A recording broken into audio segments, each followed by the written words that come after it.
Hey folks, welcome back to the show. Dave Brannen here. Today we're going to be talking about activity logs that are often used by insurance companies when you're on an approved long-term disability claim and they're checking in on what you're up to, how things are going.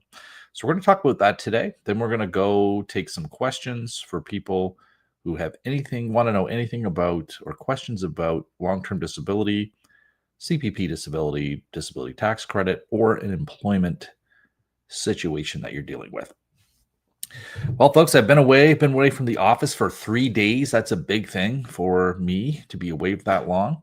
So I've got things backed up. I've been very busy today, but I had a good little break. I was in Montreal for a trading card game convention. I am a judge, believe it or not. That's the word they use, but sort of like a referee for these trading card games where people are playing against each other. And there are a lot of rules and things. So they do have, I was one of probably about 25 or 30 judges from all around the world that were there for this event. It was a lot of fun. Montreal's great. Okay, let's dive in here. So I'm going to talk to you about these forms. We've touched on them before about activity logs, but we're going to dive back in and go over it. So these activity logs are often called daily activity logs. They ask you to record your everyday routine, things like cooking, cleaning, driving, childcare. And at first glance, they can seem harmless, almost like just a diary of what you're up to. But make no mistake, as I'm sure many of you watchers understand, that these are not innocent things. This is the insurance company gathering information they can later use against you. Now, the dangers are that your answers that you give on these activity logs, they may be inconsistent with your medical records or how you may appear on video surveillance. So what it looks like this is what looks like a simple form is really an investigation tool, an assessment tool. So why do insurers use them? It's pretty obvious, but I'm going to go through it. Insurers focus on credibility. It's the number one way that they can undermine a person's disability claim and deny a person's disability claim is by focusing on credibility. They request logs, activity logs, in order to spot inconsistencies between your story, your medical records, your doctor's notes and reports. They also like to use these logs to compare the answers with what video surveillance shows of you doing at the time in question, or to compare your logs with what is also posted on social media. So what you can kind of visualize happens here is these activity logs are done on specific days and times. They can then cross-reference that with video surveillance they had of you during those same times and days, and also cross-reference it with anything you might have put on social media, all with the intention of looking for inconsistencies in what you're saying on the form with what they can see what they have verified by the day and time on surveillance video or what you've posted on social media. Now, another reason let me just, I guess, finish that thought. So the point is they're looking for slips in wording they can use to terminate your benefits, where you're saying one thing on the form, but they have video that shows something slightly different or completely different. Now, the other reason they use these forms is psychological. Many people will tend to underreport their difficulties because they don't want to seem like they're complaining, or they are worried for whatever reason. That is a thing that happens. People will underreport their problems, and so the insurer will then the insurer can then take advantage of that by then comparing it to the forms. The other thing is sometimes people will tend to over-report, so it can go both ways. Some people will over-report their problems because they want to emphasize how things are on their worst day, and that can conflict with a good day. So if you've written a report that shows your best, you've indicated your problems on your worst day, but they have video of you on your best day, then that can be an inconsistency. All right. Now, the risks are that if you fill out the form incorrectly. First, if you minimize your struggles by saying, like, I can cook, without explaining the difficulty, you may make it look like you're healthier than you are. If you say you can cook, but there's a lot of restrictions and limitations, you really should go into explaining those restrictions and limitations. If you write on a form something like I can cook without qualification, the insurer will think that you could go cook at a restaurant somewhere, right? They're going to take it to mean that there's no restrictions or limitations.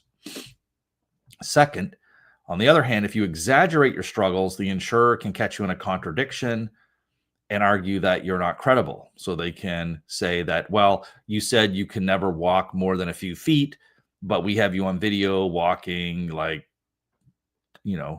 feet, something like that.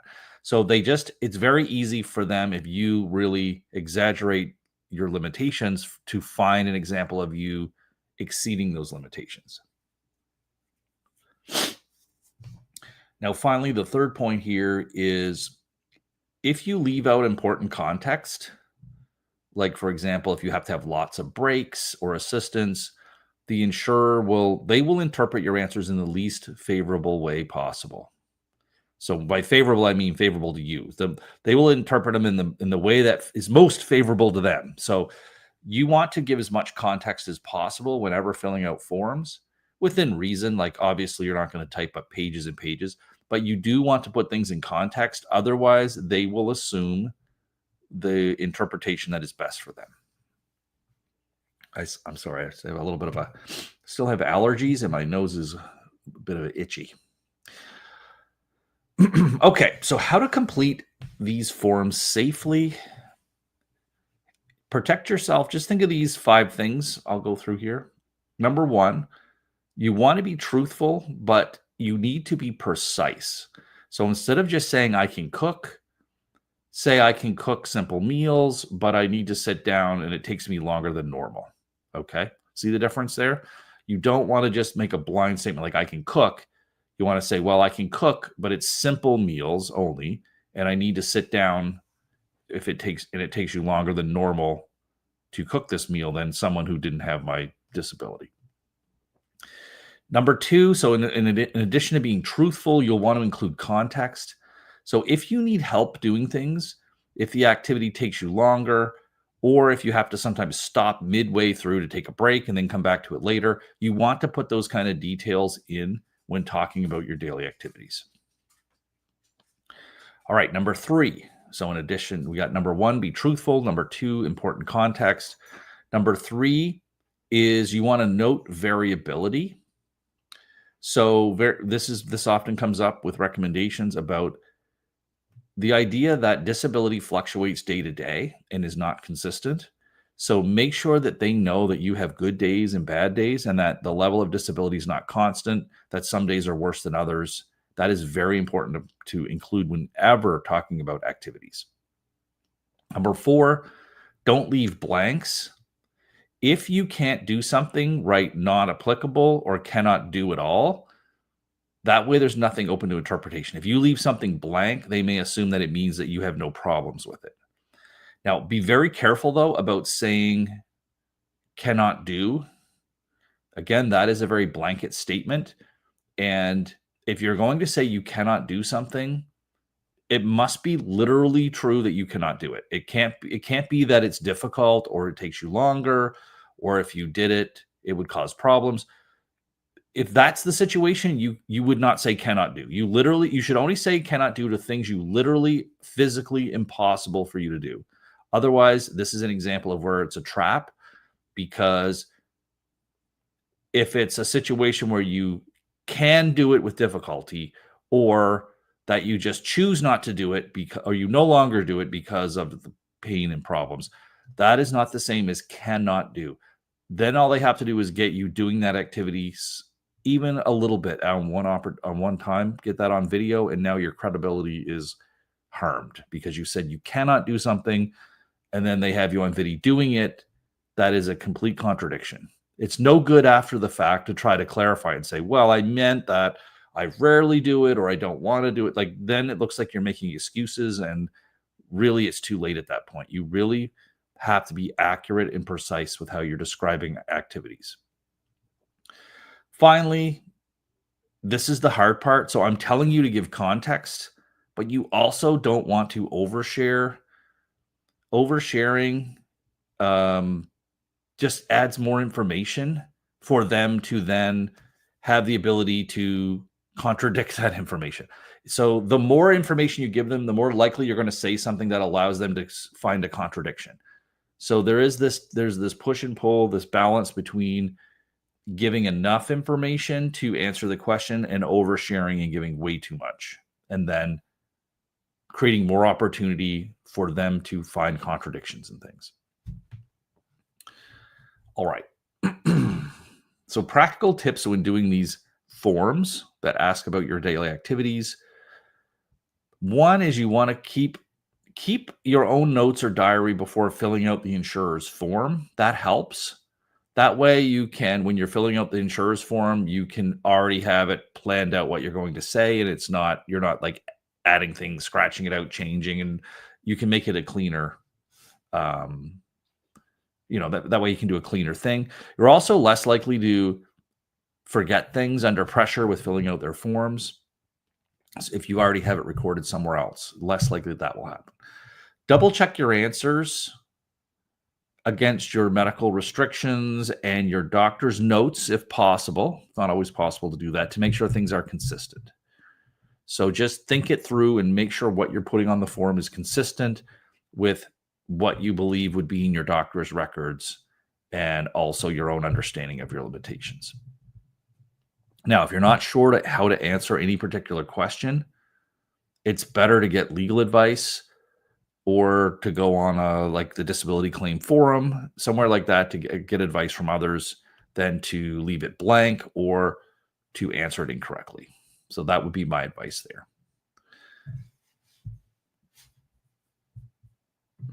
Okay, so just to finish off here, the key takeaway is that disability and activity logs are not a neutral. They're not a neutral thing. They are a test. Insurers use them to challenge your credibility. If you handle them carefully and give honest answers that are precise, that's the key thing here. Always include the context. You can protect yourself and prevent your words from being twisted against you. So a small step of just being precise, giving context, and using this approach with these forms can make a huge difference in protecting your long-term disability benefits. I've given this example before. Like, I've run into this a number of times where I've represented people that have filled out these forms, and these forms have directly resulted in them having their benefits terminated and us doing lawsuits and the like against the insurance company. There's been times where I have declined to take on a client who had their benefits terminated for one of these forms. I've seen it all at this point. The biggest problem I've seen with people that really just really undermine their credibility is, like, one example was an individual who was asked to fill out these forms for a week or 2 weeks or something like that. What this person did not take it seriously. Now, these were activity forms. So it asked you all day what activities you did. So this individual did not take it seriously and just filled them out at the end of the week based on whatever they could remember. And they messed it all up. So they were doing video surveillance of this person for the whole week. So there were days when this person said they were doing one thing, and then on the activity it said a completely different thing. So none of it lined up. None of it. There were things that they didn't even disclose on the activity form that they did. So, like, there was like a driving trip involved. I can't remember all the details, but there were things that they did not disclose at all on any days that they were on video doing that was very contradictory. So driving for quite a distance was not on the forms. And so that was seen as very dishonest. We declined to take the case because it was just such a bad example of poor credibility because of how the form was filled out. I felt like it was just fatal to the case. I thought it was just game over. There's no way to make these excuses. You can't say that you don't drive or can't drive more than half an hour or something like that, and then there's like a 4-hour car trip that you took, so, and didn't put on the forms, right? So this is the kind of thing that will just destroy your credibility. Yeah, so just keep that in mind. I don't want to, like, scare people with these forms, but when you get activity forms, it's a big deal. It means most likely you're under surveillance, or they have really, they've really looked at your online presence, whether that be, mostly that's going to be social media, and they're able to compare that with what is on these activity forms. I've had other times, like another example I remember was someone who had put on the activity forms like hobbies and things that and had said, like, this person used to go to their child's sporting events and no longer could go. So this is one of these things where they said can't do.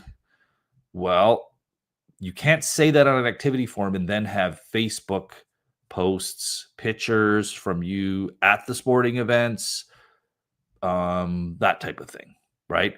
And then also have surveillance of you at sporting events, sitting there for way longer than you said. I can only sit for 30 minutes.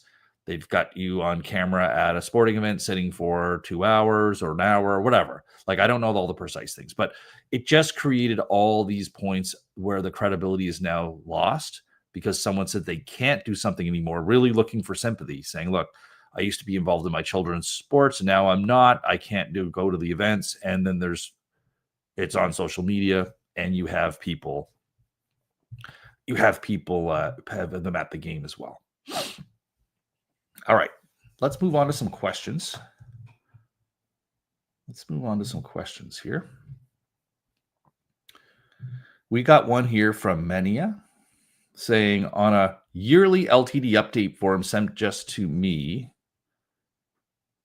I am unsure what to fill out for tests and results. I have blood tests and other routine tests performed for some things.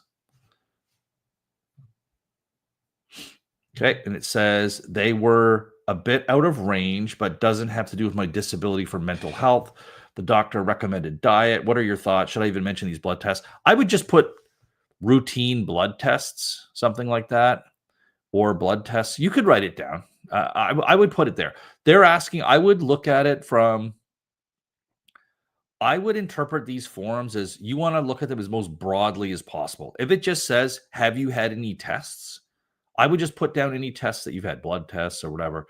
Um, you don't want to try to interpret what you think is important to the insurance company. So I would just put whatever tests you've had.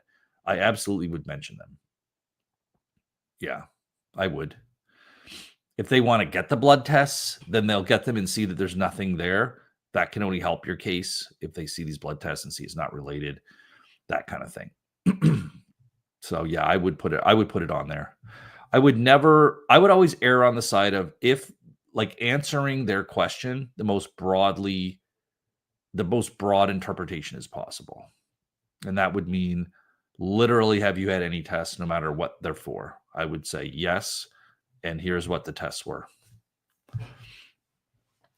Tyler has a question. Does provincial disability have you fill out forms? I am not 100% sure.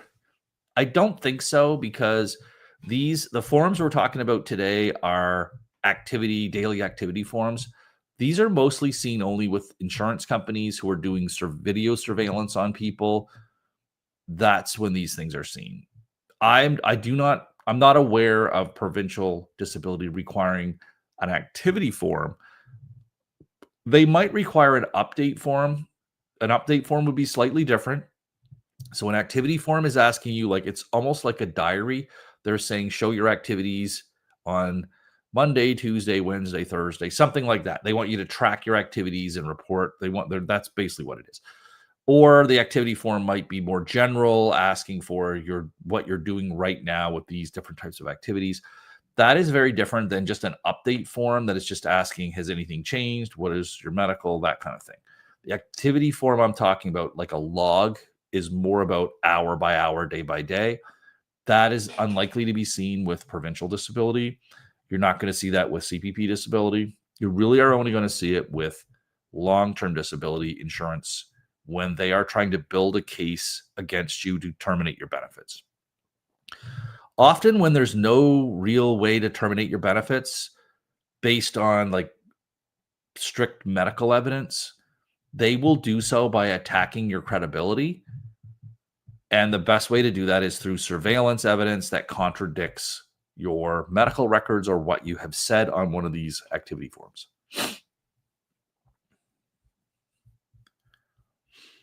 All right, I'll give people some time to add some more questions. In the meantime, I'm going to look up on the Disability Claim Forum, see what else we have here. Oh, wow, we got a bunch of stuff here. I guess I've been gone a week. All right. Okay, before we get to that, we'll follow up here with Tyler. Tyler says, I think the government uses my doctor to log my activities because my doctor always asks me about whether I drive or not or go outside. I doubt that, Tyler. Honestly, I doubt that. I would expect the doctor is asking that because if you're suffering from any kind of mental health problems, that is a common thing doctors will ask, just to see your activity level and how severe the mental illness is and keeping you from going out, that kind of thing. I'm just making assumptions. I don't know what your medical condition is, but that's what I'm thinking, that's what it would be. So that's a normal thing. In other words, that's a normal thing for doctors to ask you. And I doubt the government would have any role in it at all. Now, it's possible if there was forms sent, but usually our doctor is going to be very clear with you if they're filling out forms on behalf of the provincial government or anything like that. But those types of questions, completely normal for a doctor to ask. So Mania back with another one. We have here, regarding a test on the forum, they also ask about results. Were a bit out of range. Should I just mention that the doctor recommended a diet? Yeah. So the results, I guess what they want to know is, you could just say that. Bit out of range, doctor recommended diet. That's what you could put on. That's exactly what you could put.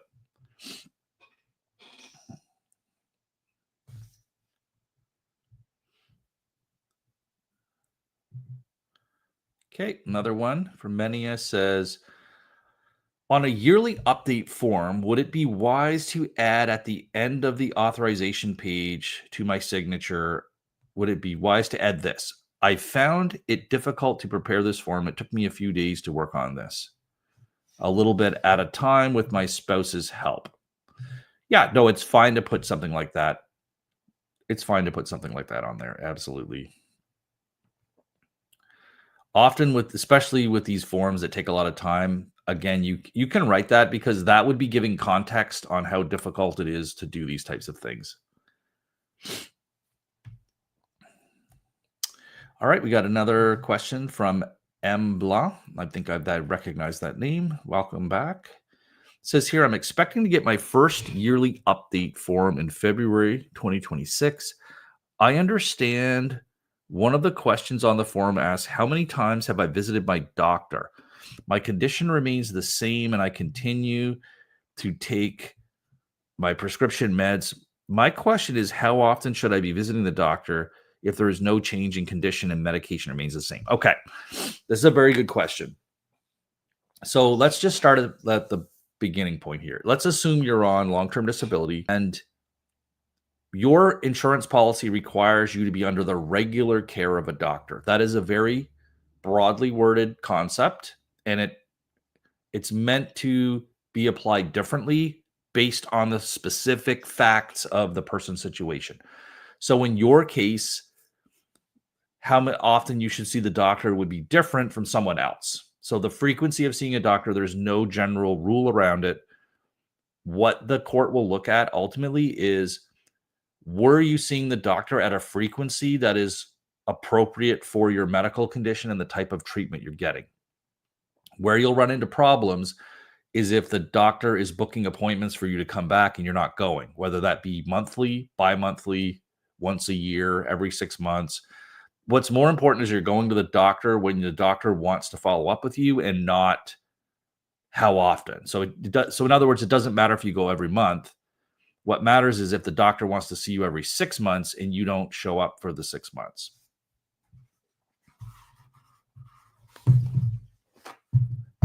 Just give me a little second here.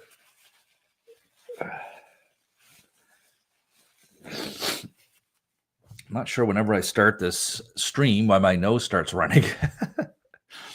Oh boy, I'm allergic to YouTube, I guess. So that's my answer for that, M. Blanc, is that, so for your situation, you're on regular prescriptions. It's what would be the most important thing here is, are you going to the doctor as often as they want to see you? That's the most important thing. There is a right or wrong answer, but the right or wrong answer to how often will be really specific to your situation. So if the doctor is telling you that this is as good as it's going to get and the pharmacy refills meds, you would still want to check in with the doctor at whatever frequency to make sure, like usually those doctors want to see you when redoing the meds, or sometimes they will do blood work periodically to make sure things are all within the right areas. So you would just keep following up that way. But yeah, there can be a situation where going to the doctor more than maybe once a year is no longer needed. I can't say that's for your situation, but that certainly could be a situation that would be reasonable.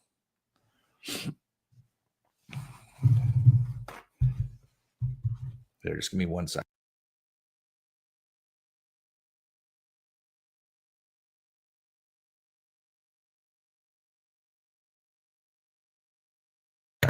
I don't want to honk my nose into the camera here. Okay. Good questions, people. Good questions. We got an online question here from the forum. I'll answer these while if people have other ones they want to type in, go for it. In the meantime, I'm going to just answer a couple of these and we'll come back to people's questions. So let's take a look at this here. I'm just getting ready to share.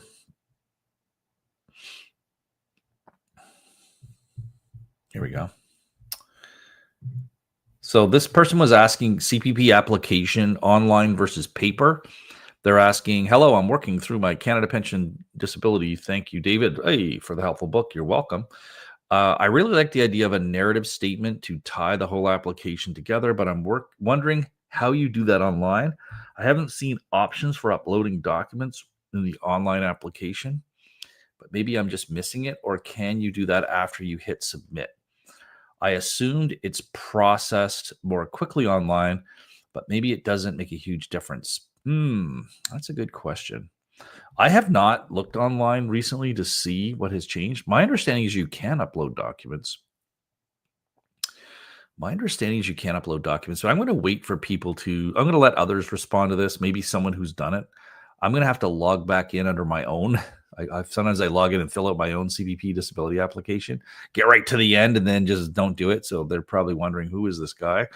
But my understanding was there was a way to upload documents, like your medical report and other things. I'm not sure if anyone watching here has done this, and you can help me. If you know, let me know, and I'll just answer this person here. But my understanding is you can upload things.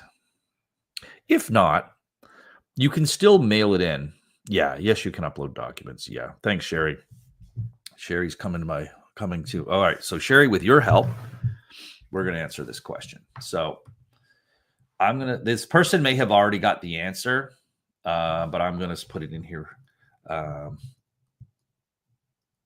M Blanc is saying so too. Okay, perfect. I'm going to say, is an opera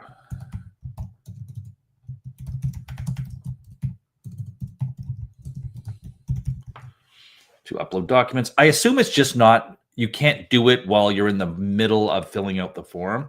I'm going to say you just can't do it while in the middle of filling out the online application. And the other thing is, like, you can always mail things into. You can always do a online application and then mail other parts in, but I would discourage that. Try to do it all online. I think the online ones just get handled much more quickly.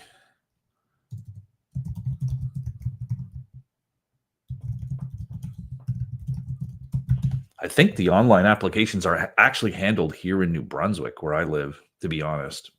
It's what I've heard, that they're the unit that does. So historically how it works is there are processing centers across Canada. And I don't know if this is still the case, but I know that there is still the case that there's processing centers. So for example, I believe New Brunswick and Quebec get processed in New Brunswick, I believe. Like Nova Scotia and Prince Edward Island are both processed in Nova Scotia. So Ontario is just Ontario, and that's how it's handled. But with the online applications, at least for a while, I did hear from someone off the record that they were all being processed in New Brunswick. Now, that may no longer be the case. They may have redistributed them, but they could all be and the things were more quickly done, because when you're mailing things in, they have to be scanned, uploaded. There's just more steps involved. Whereas the applications online, it's like immediately you hit send, it's right in their inbox. It's much more better. It's much better.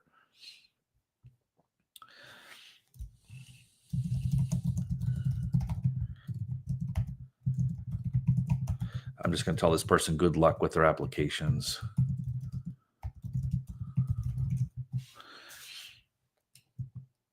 There. I'm just going to do that, and I'm going to post my details. There we go.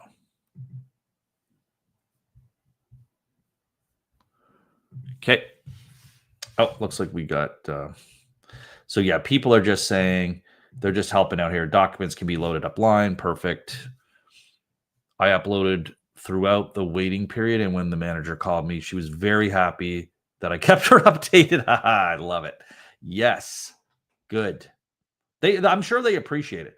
And again, it's so much better that you're uploading it, and they would probably just get a notice that I'm sure it's organized well on their end, that they really prefer it. Like we have for clients in my firm, if you're a client of my firm, we have we have a system where you can upload documents to us rather than email them in. You can upload them, and so we prefer that too because they just appear right in your case. That we have like a client management system, and they will appear right in your, your part of that system, and it makes it easier on everybody. Sherry saying, I uploaded continuously throughout my application, and it's definitely quicker way to, yeah, it is 100% way quicker to do it this way. Way, way, way quicker. All right, let's answer another one. You guys are super helpful. See, I wouldn't even have been able to answer that without you. I would not have been able to do it because I have not filled out that application. I've not even looked at it for a long time. I'm going to be updating my books again. So I will be going back in there. I'll be going back in there to look at it all again. I'm going to update my books to take into account like ChatGPT and all the AI stuff to try to add that in there as well. Because I'm certain that people are going to be using ChatGPT to do their own applications and letters and all these things. I use ChatGPT quite a bit, even myself, but I do know the limitations of it. Right now, things change. It's hard to write anything about these artificial intelligence because it's changing so rapidly. But certainly, I've been using it for over a year now. Probably regularly for the past, I'll say 8 months, 9 months or so. But even in my use of it, I see the limitations that are still here, even over that 8 months. So I would want people to know here's the kind of limitations, because if you may not be able to detect the limitations if you're not 100% certain. Like has real limitations with quoting fake cases. If sometimes it will quote cases that aren't fake, but it will just say they do things that it'll be inappropriate.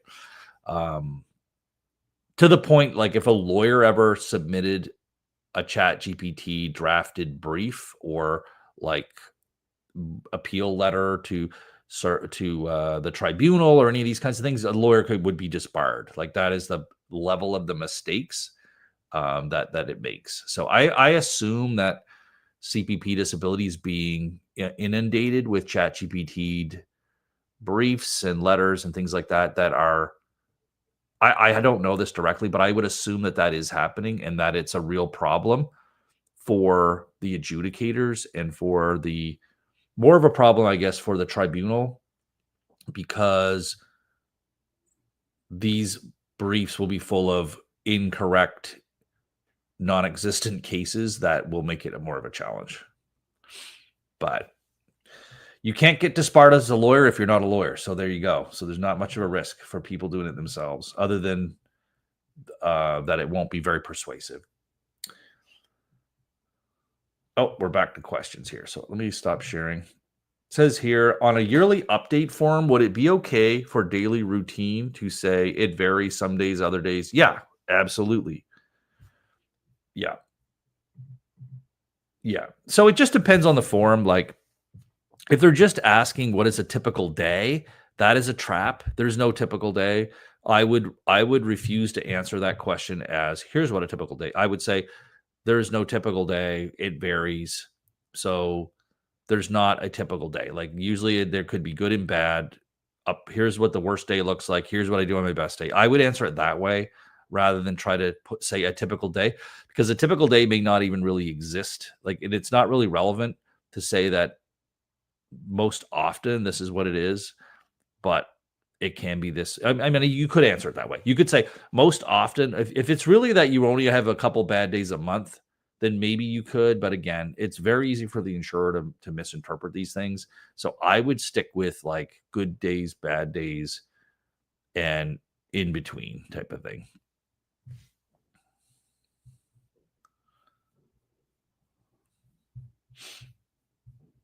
Okay. I got to go back to let's go back. Let's see if there's another question you guys can help me with here. CPP disability and spousal support. All right. I am receiving spousal support and am now having to go on CPP disability. Will this affect my spousal support? Interesting. I don't know if I know this question completely, but this is something I bet people here would know. Receiving or paying support. Yeah. I think it would, except I think it will affect your support, or it could. Like when they're figuring out spousal support, they're comparing incomes and these types of things. So this would count as income. I know it counts as income for spousal support purposes. So it could affect, in theory, it could affect someone's support because this would count as new income. But I'm going to let others answer that because, again, I wouldn't want to answer this without doing a little more research. And so I'm going to wait for others to chime in on that one. Oh, here's a timely question. Here is a timely question. Did I already answer this? This one says, hi, all. My LTD claim was denied. Mediation is scheduled. In the meantime, I'm stressing about being surveillanced, although I'm doing nothing wrong. I'm living in the confines of my medical condition. Are private investigators allowed to put a GPS tracker on your vehicle? I haven't noticed anyone watching me or following me, but the paranoia is strong. Yeah. So, yeah, I don't think so. I don't think that I mean, they could do it, but it would be illegal for them to do something like that. I believe it would be an invasion of privacy because the vehicle is something that you own. You've got an expectation of privacy. So again, I just don't see an insurer doing something like this without a warrant. If they had a warrant, but again, a warrant is not going to be issued to an insurance company. It's going to be issued to law enforcement. So I think it would be quite illegal in Canada for an insurance company to do that. Contrary to popular belief, like insurance companies do not go to all lengths to defeat people. They have practical limitations where it's not. You've ever heard that saying, the juice is not worth the squeeze or something like that. So there are limits that insurance companies, it's just not worth it for them to take these kinds of high profile risks because the danger of them getting caught red-handed doing GPS tracking on someone would be so high in terms of punitive damages and these types of things. It just would not be worth whether they might be able to get this one person off of benefits type of thing. So,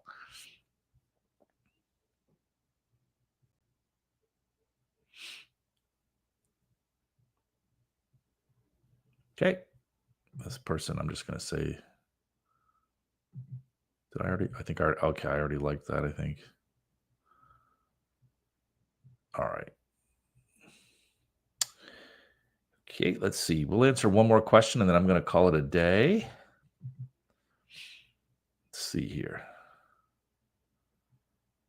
CPP disability file escalated. Okay. So this was somebody who was late. They were taking forever. I said to them, keep following up. If you get to 7-month range, you can contact the ombudsman. So 7 months. If you haven't heard back on your CPP application in 7 months, I would be contacting the ombudsman. I gave a link to an article I've written here. Is this the same person that comes back? Okay, this person checked back in and said, update today. When I called CPP, the lady said the response came back that my file has not been looked at due to a large number of applications. Okay. No estimated date can be provided and that I will receive a letter when a decision has been made. So basically, I've been given the runaround. I requested reconsideration in January and then received a letter on January 30th that they would hold my file until March 3rd so I could provide additional information. Okay.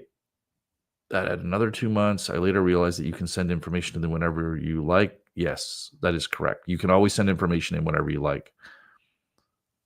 I am not sure I made the best decision during reconsideration request when I chose I would provide further information at a later date.